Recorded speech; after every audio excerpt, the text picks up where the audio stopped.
Assalamualaikum warahmatullahi wabarakatuh. Salam sejahtera bagi kita semua. Shalom, Om Swastiastu, Namo Buddhaya, dan salam kebajikan. Perkenalkan, nama saya Ayu Dahlianti, dosen Teknik Kimia, Program Studi Universitas Pertamina. Pada kali ini saya akan menyampaikan pernyataan diri dosen dalam unjuk kerja Tridharma Perguruan Tinggi yang merupakan bagian penting dari sertifikasi dosen taat tahun 2025. Nah, mata kuliah yang ingin saya perkenalkan pada kali ini adalah proses separasi yang merupakan mata kuliah wajib dengan kode 23221 yang diselenggarakan pada semester 4 dengan jumlah SKS 3 SKS di program studi Teknik Kimia. Berikut adalah outline yang akan saya sampaikan hari ini, yaitu deskripsi dan tujuan mata kuliah, capaian pembelajaran, materi pembelajaran, sistem pembelajaran, metode pembelajaran, dan terakhir sistem penilaian. Mata kuliah ini membahas prinsip-prinsip dasar berbagai proses separasi atau proses pemurnian bahan baku maupun produk yang umum digunakan di industri kimia. Berikut metode-metode matematis dan grafis yang digunakan untuk mendesain alat-alat proses tersebut berdasarkan prinsip kesetimbangan fasa. Mata kuliah ini bertujuan untuk memberikan pemahaman terhadap prinsip kerja berbagai alat separasi yang umum digunakan di industri kimia, serta prinsip desainnya, baik yang menggunakan metode grafis maupun matematis. Ada beberapa capaian pembelajaran prodi yang dibebankan pada mata kuliah proses separasi. Yang pertama adalah CPLE, yaitu memiliki kemampuan memimpin.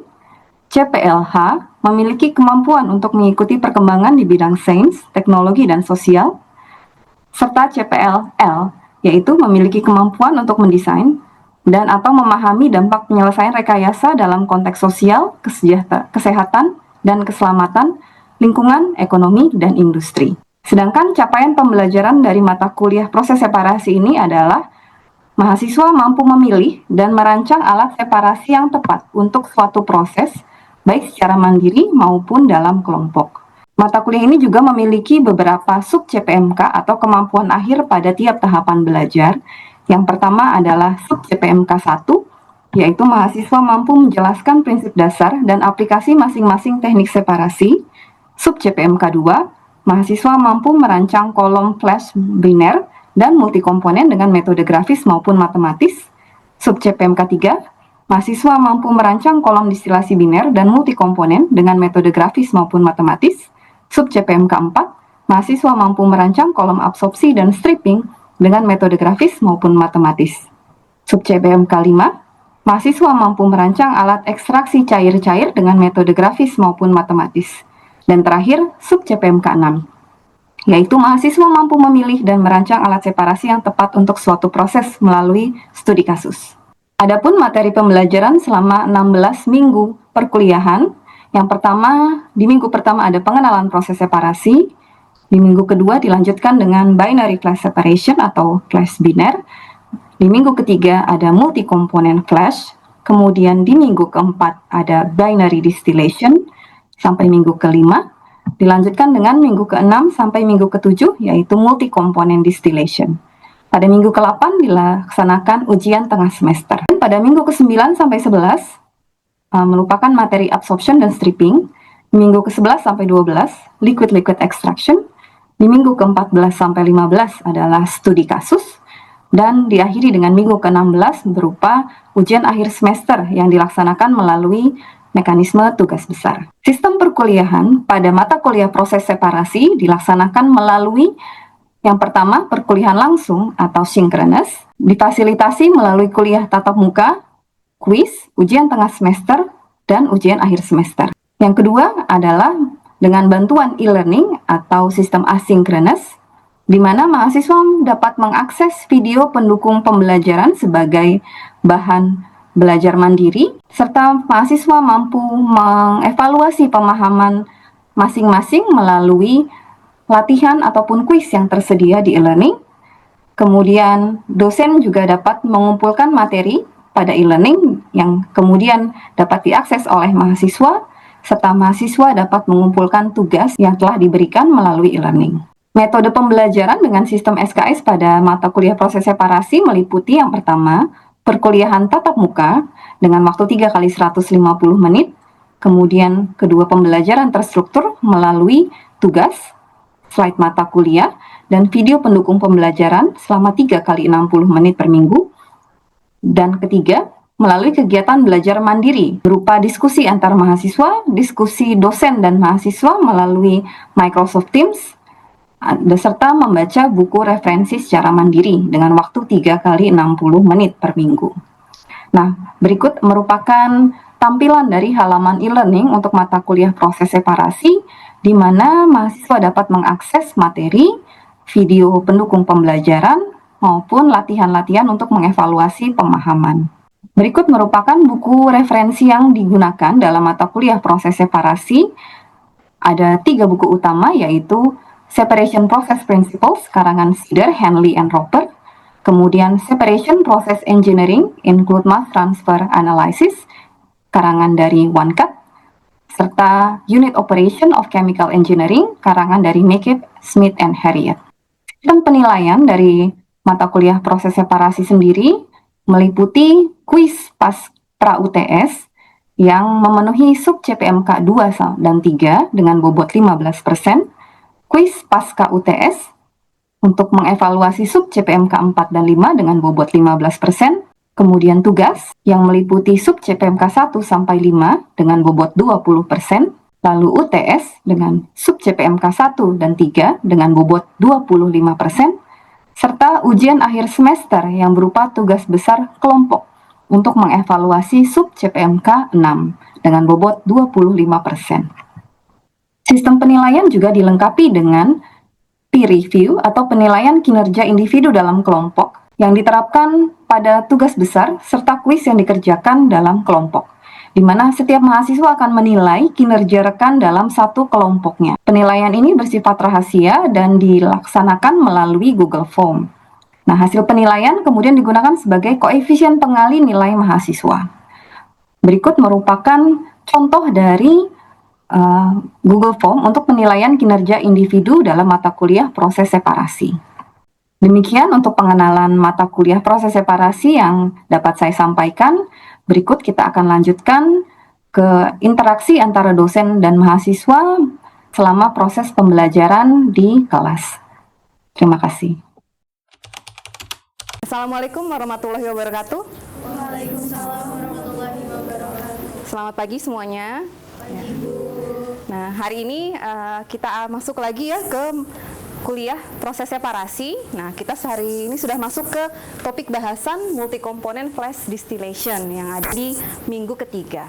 Nah, jadi pada hari ini kita akan membahas bagaimana sih cara menghitung atau mendesain proses separasi multikomponen dengan alat flash ya. Nah, tapi sebelum masuk ke sana, kita akan membahas dulu prinsip-prinsip dasarnya ya, di mana kalau di multikomponen flash separation ini kita akan menggunakan parameter kesetimbangan yang berupa key value. Nah, nanti kita akan bahas bagaimana cara menghitungnya. Nah, kemudian untuk parameter operasinya, di mana batasan dari proses multi-komponen flash itu, kita perlu consider bubble point dan juga dew point. Ya, mungkin ada yang belum pernah dengar atau sudah pernah dengar, nanti kita bahas ya. Kemudian juga ada metode goal-seek untuk membantu penghitungan bubble point dan dew point. Nah, nanti untuk desain prosesnya sendiri untuk menentukan produk kita bisa menggunakan Rajput-Rice equation dan juga ada metode trial and error yang bisa kita gunakan lainnya yaitu metode Newton.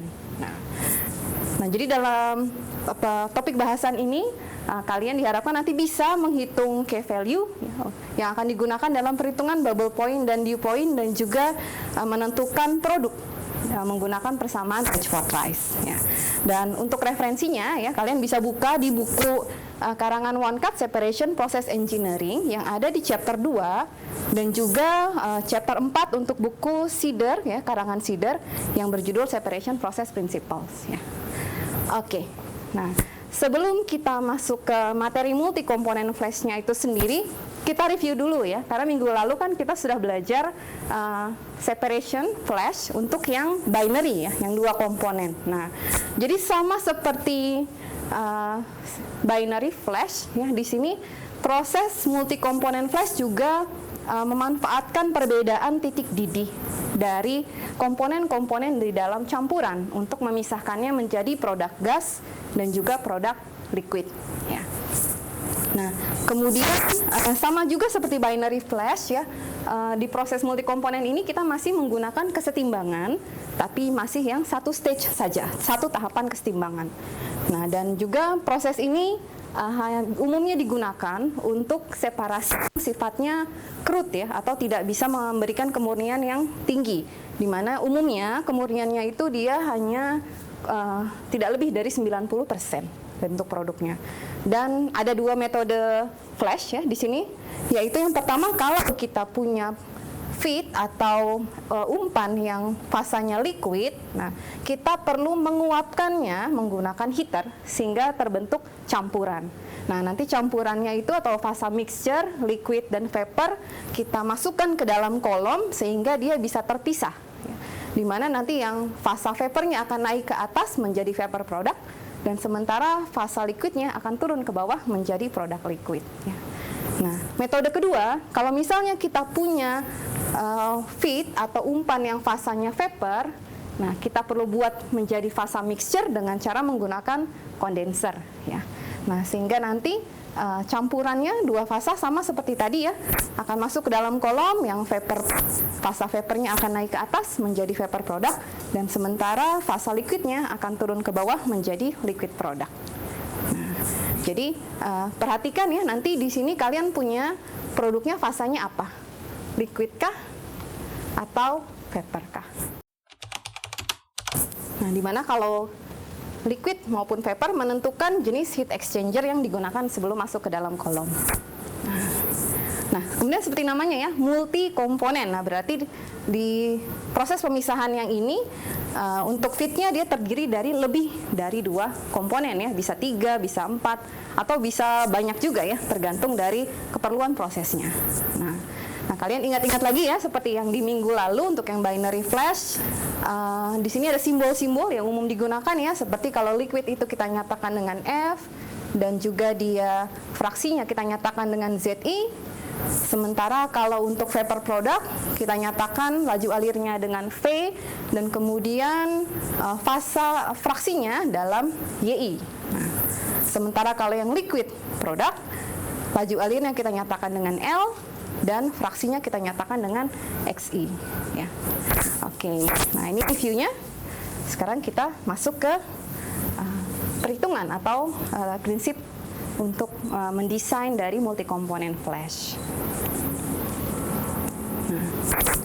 Nah, jadi karena proses ini masih melibatkan kesetimbangan fasa ya, liquid dan vapor, nah kita butuh data kesetimbangan gitu ya. Nah, tapi kalau di binary flash kita bisa menggunakan data kesetimbangan dari diagram ya. Diagram kan ada 2 aksis ya. Ada X, ada Y. Jadi satu komponen bisa di X, satu komponen bisa di Y. Contohnya seperti itu. Nah, tapi kalau kita punya komponen yang jumlahnya banyak, ini kita tidak bisa nyatakan di diagram kesetimbangan ya. Nah, sehingga kita perlu mewakili data kesetimbangan itu dengan suatu parameter baru ya, yang di sini kita sebut dengan nama K value atau nilai K. Nah, secara definisinya, K value ini adalah rasio dari fraksi vapor terhadap fraksi liquid dalam kesetimbangan ya. Atau kalau kita tulis dalam bentuk persamaan, nah bisa seperti ini ya.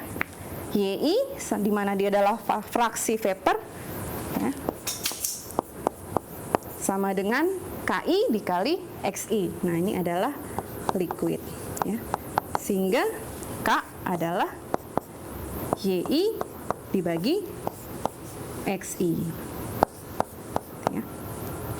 Fraksi vapor terhadap liquid untuk komponen yang sama dalam kesetimbangan. Nah, nilai K inilah yang akan kita gunakan untuk mendesain. Nah, jadi ada beberapa metode terutama untuk membaca atau mengetahui nilai K untuk suatu komponen pada keadaan tertentu ya.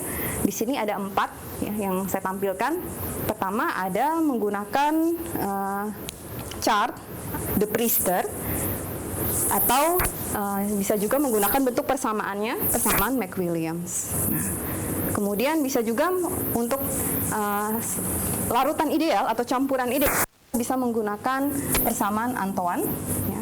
Dan juga ada metode lainnya, yaitu metode persamaan Wilson atau menggunakan equation of state, persamaan keadaan ya, seperti Frank Robinson, dan seterusnya. Nah, di pokok bahasan kali ini kita akan belajar yang dua pertama dulu ini ya. De Priester, McWilliams, dan juga persamaan Antoine. Nah, bisa sambil dibuka ya chart yang sudah saya berikan di e-learning ya, De Priester chart.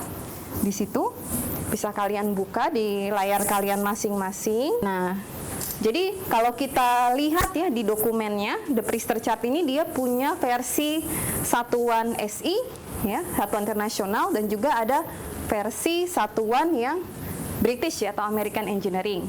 Dan juga ada versi high temperature, ada juga versi yang low temperature. Nah, nanti kalian silakan pilih tuh dari 4 chart yang ada di dokumen tersebut, mana yang bisa atau tepat untuk keadaan yang kalian punya. Gitu ya.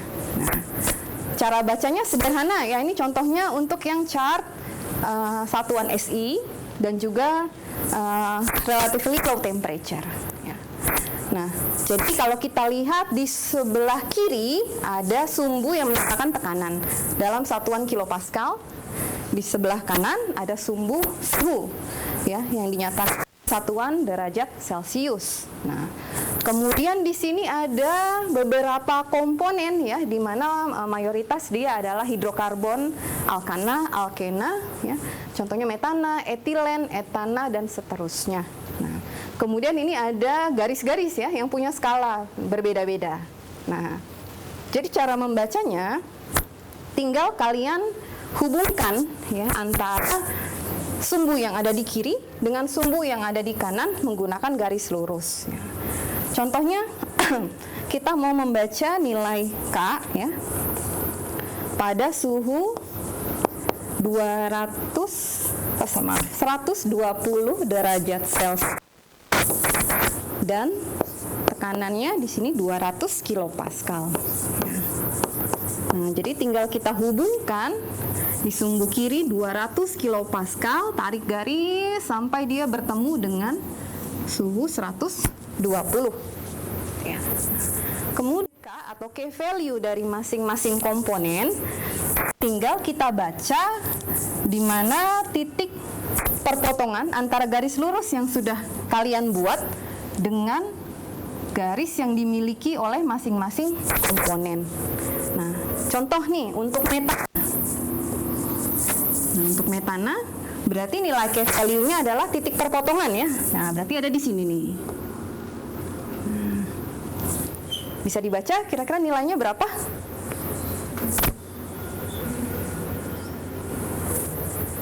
Untuk C1 metana nilai K value-nya di sini adalah sekitar 120 ya.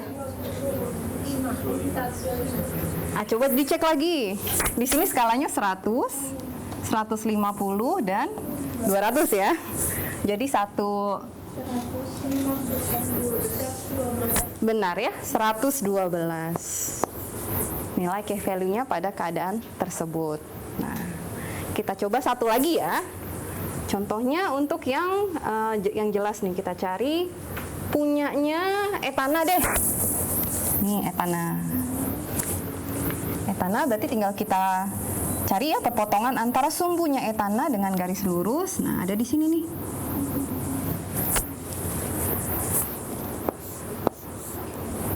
Etana itu C2 ya. Nah, bisa dibaca 37 ya, benar ya. Nah, jadi di sini tentu kekurangannya adalah kalau kita menggunakan De Priester untuk membaca nilai K, ada kemungkinan error ya atau salah pembacaan karena kita mengandalkan mata ya, dan mungkin saja karena di sini skalanya juga kecil-kecil ya, ada perbedaan pembacaan antara mahasiswa satu dengan mahasiswa yang lain ya. Nah, di situ. Nah, jadi supaya menghindari error atau mengurangi error, kita bisa menggunakan metode yang kedua ya. Di mana metode yang kedua itu adalah sebetulnya bentuk grafik ini dimodelkan menjadi suatu persamaan ya, persamaan McWilliams. Nah, ini adalah bentuk model dari grafik De Priester yang ada di depan. Jadi sebetulnya sama ya. Cuma di sini karena persamaan menghitungnya nanti akan relatif lebih sedikit ya error yang dihasilkan di situ. Nah, jadi persamaan utamanya adalah di sini ya, ln K sama dengan AT1. Nah, di mana AT1 adalah koefisien yang nilainya ada di tabel ini dan nilainya berbeda-beda untuk setiap komponen ya. AT1 dibagi T kuadrat T adalah suhu. Nah, suhunya di sini harus dalam satuan Rankine ya. Jadi kalau di soal atau kalian di kasusnya satuannya selain Rankine, Celsius atau Kelvin, silakan diubah dulu ya, dikonversi dulu sebelum dimasukkan ke dalam persamaan. Karena ini adalah persamaan empiris, jadi satuannya harus sesuai. Nah, ya, AT1 dibagi T2 kuadrat, dibagi T kuadrat, ditambah AT2. Nah, AT2 nilainya ada di kolom sini ya. Dibagi T, ditambah AT6. Nah, AT6 adalah yang ini ya. Nilainya bisa dilihat. Kemudian ditambah AP1. AP1 juga ada di dalam kolom sini. Ln P. P adalah tekanan. Ya. Dalam hal ini tekanannya menggunakan satuan PSIA. Nah, jadi silakan dikonversi dulu. Kemudian ditambah AP2. P2 juga ada nilainya di dalam tabel. Dibagi P kuadrat. Ya. P yang tadi ya satuannya dalam PSIA. Ditambah AP3 dibagi P lagi. Nah, kemudian nanti setelah kalian input, yang kalian dapatkan kan dari persamaan ini adalah ln K ya. Jadi kalau kita mau cari nilai K-nya saja, maka nanti persamaannya harus diubah ke dalam bentuk eksponen, benar ya. Dan titiknya menyatakan koma ya di sini ya. Jadi contohnya kalau untuk metana nilai AT1-nya adalah minus 292.860. Nah, sementara kalau nilai AT6-nya adalah 8, iya 8,2445. Nah, jadi contohnya kalau kita sama seperti soal sebelumnya, kita mau menghitung nilai key value ya. Contohnya untuk metana, kita bisa input persamaannya menjadi ln K sama dengan AT1, berarti kita masukkan minus 292.860 dibagi T kuadrat. Nah, T-nya nanti tinggal di input ya, nilainya berapa. Ditambah AT2. Nah, untuk metana dia AT2-nya nilainya 0 ya. Jadi suku ini bisa kita lewat. Langsung ke 6. 8,2445. Kemudian plus AP1. AP1-nya adalah minus. Nah, ini artinya 0, ya. Minus 0,8951 ya, ln P. P-nya nanti tinggal di input ya, tekanannya berapa yang diinginkan, ditambah AP2 59,8465 per P kuadrat tambah AP3 per P. Nah, karena AP3-nya nilainya 0, jadi bisa kita lewat ya. Nah, ini adalah nanti persamaan Maxwellian untuk menghitung nilai K metana. Ya. Oke, nanti kita coba ya di latihan. Nah, tapi kalau kalian lihat ya di tabel ini, ya ini tabelnya ada dari buku Sider, dari buku OneCut juga ada ya, bisa kalian lihat. Nah, tabelnya hanya segini saja, gitu.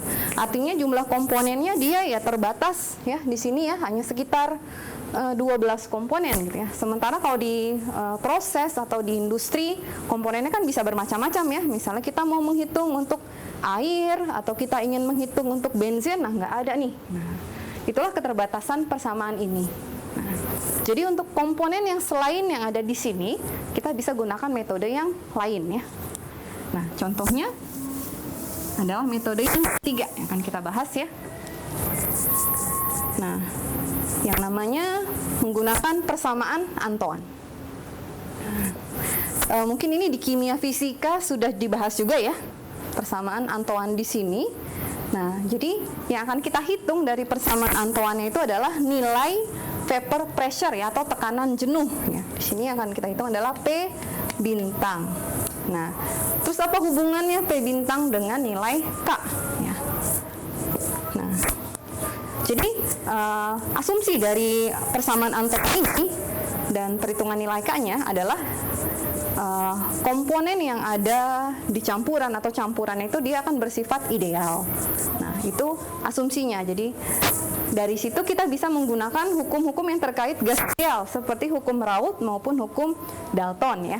Nah, kalau kalian ingat ya, di hukum Raoult PI tekanan komponen I sama dengan fraksinya XI dikalikan tekanan jenuhnya. Nah, kemudian hukum Dalton, PI tekanan komponen tersebut akan sama dengan fraksinya dalam fasa vapor dikalikan dengan tekanan total ya. Nah, ini kalau kita gabung persamaannya ya.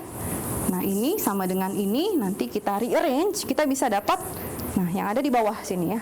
YI sama dengan P bintang I tekanan uap jenuh komponen I dibagi dengan tekanan total PT dikalikan XI fraksi dalam fasa liquid. Nah, kemudian kalian ingat juga ya di mana K itu adalah YI per XI ya. Nah, jadi kalau kita putar ke sini ya, kita pindahkan, nah kita bisa dapat nilai K. Ya. K sama dengan PI bintang tekanan uap jenuhnya dibagi dengan PT tekanan total. Nah, tekanan uap jenuhnya inilah P bintang yang kita hitung dari persamaan Antoine. Nah, sementara kalau tekanan total umumnya kita tahu ya dari keadaan di soal ataupun keadaan di proses. Nah, jadi nanti kita bisa hitung nilai K-nya. Nah, untuk menghitung P bintang atau tekanan uap jenuh dari persamaan Antoine ya, kita bisa menggunakan persamaan yang ini nih. Log P sama dengan A dikurangi B dibagi C ditambah T ya. Nah, A, B, dan C itu adalah koefisien yang nilainya juga berbeda-beda untuk tiap komponen. Oke.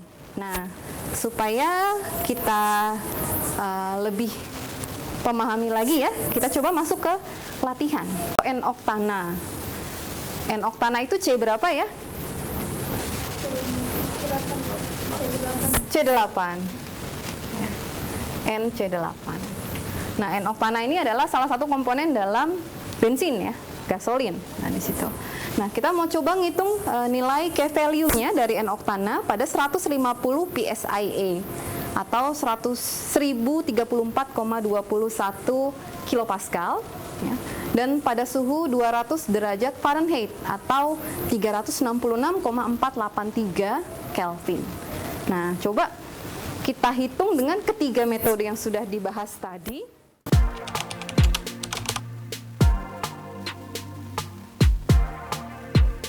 Sudah dapat hasilnya?